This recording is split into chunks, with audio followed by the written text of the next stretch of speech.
Inspigoers, kalau lagi liburan, kamu biasanya ngapain? Mungkin ada yang di rumah aja, atau mungkin jalan-jalan ya. Kalau saya sih sukanya jalan-jalan Inspigoers.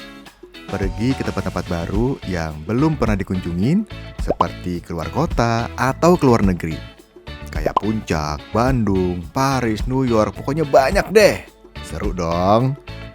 Dan kalau pergi jalan-jalan gitu, biasanya mau temen, keluarga, ataupun saudara, pasti deh selalu minta dibawain yang namanya oleh-oleh, ya nggak? Tapi terkadang suka bingung nggak sih kalau mau beli oleh-oleh? Adanya itu lagi. Kalau nggak baju, coklat, ya magnet kulkas. Bosen juga kan lama-lama. Ternyata ada yang beda nih di episode Kupas Bisnis ala Afiliani kali ini. Kita bakal datengin salah satu pelaku bisnis yang bikin souvenir atau oleh-oleh yang bisa dibilang beda dari yang lain.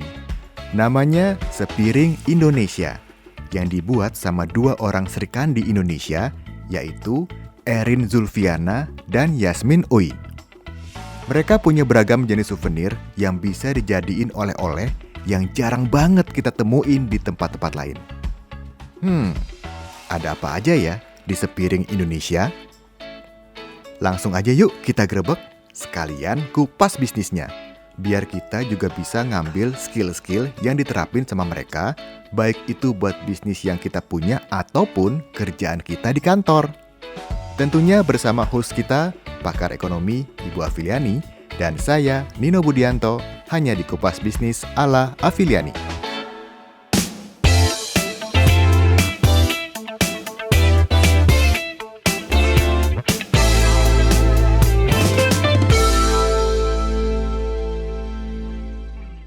Saya Erin Zulfiana, biasa dipanggil Erin, dan saya di Sepiring Indonesia adalah sebagai Creative Director dan juga Lead of Designer di Sepiring Indonesia. Awal mulanya diawali dengan suatu lomba Jakarta Souvenir Design Award itu tahun 2012, dan dari lomba tersebut banyak opportunity yang datang pada saat itu dari beberapa rekan juga, dan opportunity itu dijawab dengan adanya produksi awal-awalnya Sepiring Indonesia itu 6 culture plate dari Sepiring. Jadi ada Jakarta, Jawa, Bali, Minang, Dayak, dan Bugis. Itu tahun 2013 kita launching. Dan pada saat itulah boleh dibilang Sepiring Indonesia terbentuk. Cukup lucu sih, karena pada tahun itu biasanya brand itu namanya kalau nggak bahasa Inggris, bahasa Sanskrit ya. Udah begitu banyak nama yang saya coba, apakah enak kedengarannya gitu ya, dan artinya juga gitu, pokoknya bagus-bagus lah ya, tapi dalam 2 bahasa itu. Kemudian tiba-tiba saya merasa sepertinya saya mau pakai nama yang orang Indonesia biasa sebut aja gitu. Sepiring itu kan bahasa kita ya, sepiring berarti satu wadah, kemudian juga satu wadah itu bisa berarti tidak hanya piring, tetapi juga segala sesuatu tentang Indonesia. Jadi memang nama brandnya itu Sepiring Indonesia. Jadi Indonesia bukan hanya embel-embel gitu ya, memang satu kesatuan gitu. Kalau lihat desainnya kan menarik nih. Kalau ada gambar orang, dia tangannya panjang-panjang tuh. Nah itu ide desainnya itu dari mana? Maksudnya tuh kenapa mesti panjang-panjang tangannya? Oke, mengenai desain ya, sebenarnya kan desain itu evolve gitu ya, berevolusi gitu, dari mulai cara gambar. Tapi nomor 1, saya tuh dari kecil suka gambar orang. Itu yang awal, dan ternyata itu menjadi satu modal untuk Sepiring Indonesia, karena ternyata nggak begitu banyak orang juga yang senang menggambar manusia gitu. Biasanya kan kalau piring aja fauna, flora. Nah, dasarnya saya suka gambar orang, terutama wanita. Itu dasar yang paling menjadi modal utamanya. Nah, kemudian style itu memang dicari gitu. Style itu dicari, warna, style, kemudian ambience desain itu memang dicari mana yang cocok untuk rentang lintas yang tadi saya juga sempat cerita tentang lintas sosial kita yang sangat luas, dari mulai A sampai D mungkin seneng gitu loh Ibu. Jadi kita tuh merupakan nggak terlalu segmented gitu. Kemudian tangan yang kan ini pattern nih gitu ya. Jadi manusianya juga nggak boleh terlalu kaku. Dia harus bisa menyesuaikan seperti layaknya kalau lihat batik gitu kan, ada juga kan batik yang tangannya panjang-panjang gitu. Nah, jadi memang tangan panjang ini sangat membantu untuk menyesuaikan dengan elemen lainnya gitu. Jadi dinamis ya desainnya ya. Iya, jadi dinamis. Dia bisa tiba-tiba mengulik kemana gitu. Pokoknya kalau lihat desain-desain di Spirin Indonesia, di antara tangan dan badan aja bisa tiba-tiba ada bunga gitu, karena dia bisa bulat gitu kan. Kira-kira seperti bunga, itu. ada ikan, ada Ada burung macam-macam ya. ikan gitu di dalam satu tempat itu, lokasi itu gitu. Dan tentunya ketika memproduksi kan bukan Mbak Erin atau Mbak Yasmin sendiri yang bikin kan, ada pihak lain atau partner lah gitu ya. Iya. Ada workshopnya gitu. Nah itu pemilihan partnernya waktu itu seperti apa tuh? Iya, kita pemilihan partnernya itu sebenarnya kita cari yang bisa mengikuti standar dari Spiring Indonesia, terutama dari kualitas, kemudian juga ketepatan waktu, komitmen. Karena kita nih selain melayani retail, kita juga sebenarnya menerima pesanan dari corporate merchandise, Ibu. Mas Nino. Jadi oleh karena itu makanya kita juga dengan pengrajin itu udah seperti keluarga, tapi kita juga minta dari mereka juga supaya mereka bisa lebih bertanggung jawab. Kemudian dari sisi kualitas juga kita bisa bersama-sama ya kita jaga gitu. Ini Mas Nino kayak gini ya, menunjukkan bahwa apa ternyata dalam memproduksi barang tuh dia harus semua dari hulu sampai hilir kita semua. Jadi perlu ada kerjasama, karena kan kita nggak perlu set up pabrik sendiri, terus set up orang lagi gitu. Tapi misalnya kayak ini piringnya kerjasama ya dengan porselen ya yang produksi. Jadi memang bisa di dalam produksi itu tidak harus dari mulai hulu sampai hilir itu kita semua, tapi kita harus menghitung kita kemampuannya di mana. Karena kalau kita buat sendiri, akhirnya span of control kita jadi terbatas. Karena kita tidak mampu menghitung berapa biaya pokok daripada porselen ya. Kalau untuk bagaimana marketingnya gitu ya, pada awalnya kami banyak mengikuti bazar-bazar, kemudian juga pop-up store yang tentu saja tujuannya adalah untuk memperkenalkan produk Spiring Indonesia kepada konsumen kita.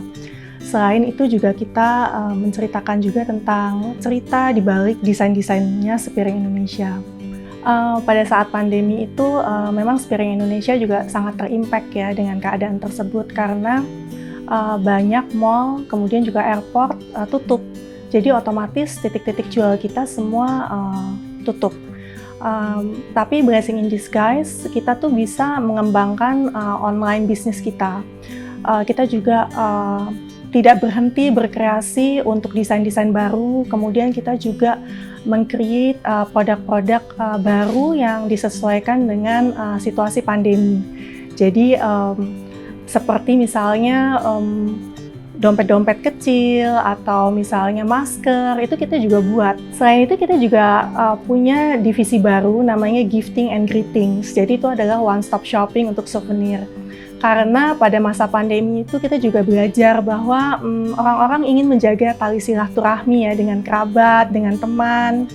Dan di situ mereka ada keperluan untuk memberikan kado sebenarnya. Oleh karena itu kita menyediakan service mulai dari pemesanan produk, kemudian kita package yang cantik dengan paper bag, dengan kartu, kemudian kita juga kirim. Dan itu ternyata banyak membantu sekali untuk kita untuk survive di masa ini.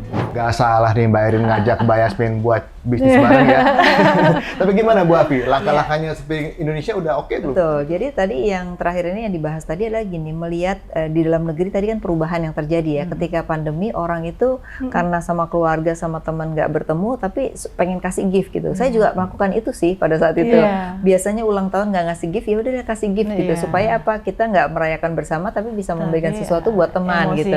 Nah, jadi artinya apa? Market itu harus dilihat dari waktu ke waktu. Nggak bisa kita produksi barang itu pokoknya market kita ini ya udah, nggak bisa. Jadi pada saat tertentu ya kita harus nyiapin kartunya ya kan, ucapannya kalau perlu gitu ya. Karena sekarang kayak saya misalnya, nanti tolong ya ucapannya ini harus dianterin misalnya gitu. Nah, jadi sudah harus memikirkan mulai dari nanti logistiknya untuk ngirimnya Iya, seperti apa, betul, ya kan? betul. Terus kemudian market kita nih siapa aja, Iya. misalnya yang sekarang ini ulang tahun pada suka ini yang umur berapa, jadi kita Iya. sesuaikan gitu. Sampai akhir tahun 2022, Sepiring Indonesia ada plan apa lagi nih, Mbak Erin, Mbak Yasmin? Ada dong. Apa? Boleh di-spill nggak? Boleh di-spill nggak? Jadi kita tuh berdua kepingin sekali masuk di Jepang. Sebenarnya kita kepingin sekali itu karena ada emotional bonding kan dengan Jepang. Dan kita juga sempat survei di sana juga kayaknya kita bisa sekali masuk gitu. Nah, cuman menurut pengalaman kami gitu, kalau kita mau go global, ya tentunya Indonesia sendiri pasar yang besar ya Ibu ya. Jadi tentunya kita juga pengen spreadingnya kita di Indonesia itu semakin luas gitu ya. Tapi juga kita pengen masuk di beberapa negara, salah satunya itu di Jepang. Atau mungkin di tempat lain juga, ya tergantung di mana yang oke ya. Nah, tetapi ada banyak input juga nih Ibu. Sebenarnya kita selalu banyak tantangan ya. Jadi inputnya kalau dari luar itu ini produk ini terlalu banyak elemen Indonesianya gitu. Jadi banyak orang yang nggak ngerti gitu loh. Kalau di orang Indonesia pasti mengerti gitu ya. Nah, kita mau masuk di Asia ini atau nanti Eropa dan Amerika gitu, apa sih Bu kira-kira yang harus kita lakukan? Kalau yang kami sedang lakukan sekarang itu sebenarnya kita take out orangnya gitu. Jadi kita coba dengan flora dan fauna, tapi dengan vibe-nya itu tetap ada Indonesianya, tropical gitu. Mungkin Bu Afi punya saran yang lebih oke. Oke, jadi gini, memang satu kalau kita melihat pasarnya itu harus kita cek dulu, apakah memang menerima semua yang sudah kita lakukan. Tapi ketika mereka menginginkan sesuatu, maka itu tadi perlu tes pasar. Sebenarnya apa sih yang mereka suka gitu. Nah, nanti dari situlah kita bisa memasukkan unsur-unsur Indonesia, tidak harus dalam bentuk orang kan, dalam bentuk apapun saya rasa itu memungkinkan. Makanya nanti tes itu harus dilihat mungkin per negara, karena setiap negara itu akan punya perbedaan ya. Lalu juga termasuk produk-produknya, tidak hanya desain tapi juga produknya. Mungkin yang satu lebih suka piring-piringan, yang satu lebih suka mungkin tas gitu ya. Nah, saya rasa itu juga perlu disurvei ya. Nah, mungkin untuk membantu menurut saya KBRI itu sekarang banyak sekali dubes-dubes kita yang bagus-bagus. Nah, itu biasanya membantu ya UMKM untuk bisa menempatkan barang-barangnya itu di KBRI. Bahkan biasanya mereka tuh punya semacam etalase sehingga kalau ketika ada tamu itu biasanya mereka tawarkan gitu. Nah, itu saya rasa bisa dilakukan ya. Daripada harus jalan sendiri dan menunggu yang lain, KBRI itu sangat memungkinkan gitu. Nah, tinggal pilih-pilih kira-kira yang marketnya bagus gitu ya. Nah, itu saya rasa. Jadi negara berkembang Mbak sekarang ya. Marketnya cukup bagus karena negara berkembang itu pendapatan per kapitanya kan cukup tinggi. Jadi daya belinya ada. Tapi negara maju memang sekarang kan trennya 80% orang usianya di atas 65 tahun. Jadi mereka tuh cenderung hidup dari uang pensiun gitu. Jadi mungkin juga kemampuan membelinya sudah sangat terbatas dan mungkin yang banyak dibeli yang kebutuhan pokok banyak kan gitu. Nah, jadi memang market di negara berkembang lah yang harus dipilih Mbak. Gitu. Terima kasih Ibu. Kita sudah sampai di penghujung obrolan, tapi saya mau minta Bu Afi untuk merecap dan memberikan kesimpulan dari obrolan kita dengan Sepiring Indonesia, Bu. Jadi kenapa bisa survive sudah cukup lama? Karena satu adalah inovatif. Ya, inovatif dan kreatif itu menjadi kunci daripada Sepiring Indonesia. Kenapa? Karena saya lihat tadi terus desainnya itu walaupun punya trademark, tapi selalu berubah-ubah. Dan produknya pun tidak hanya satu produk, tapi kita bisa lihat di sini aja udah berapa puluh produk gitu ya. Dan yang kedua juga kita lihat kreativitasnya apa ketika pandemi bisa merubah itu ya. Nah, yang kedua adalah originalitas ya. Kita lihat sebenarnya ini bekerja sama dengan partner banyak kan, ada bikin piring, itu ada partner lain, tapi tetap dominasinya ada di desainnya ya kan. Mereka kalau nggak ada dari Mbak Jasmine dan Mbak Erin ini nggak akan mungkin seperti ini kan gitu ya. Jadi memberi nilai tambah juga kepada orang lain dan ini adalah originalitasnya ya.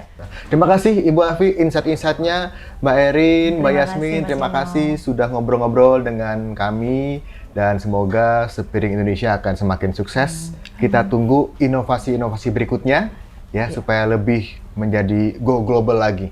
Nah, SPGoers, gimana ya cara Sepiring Indonesia memperluas pasar bahkan sampai ke luar negeri? Apa aja sih yang dilakukan oleh mereka? Dan juga gimana ya Sepiring Indonesia menghadapi plagiarisme? Simak selengkapnya hanya di podcast Kupas Bisnis ala Filiani, eksklusif di Inspigo yang apps-nya bisa di-download di App Store dan juga di Play Store.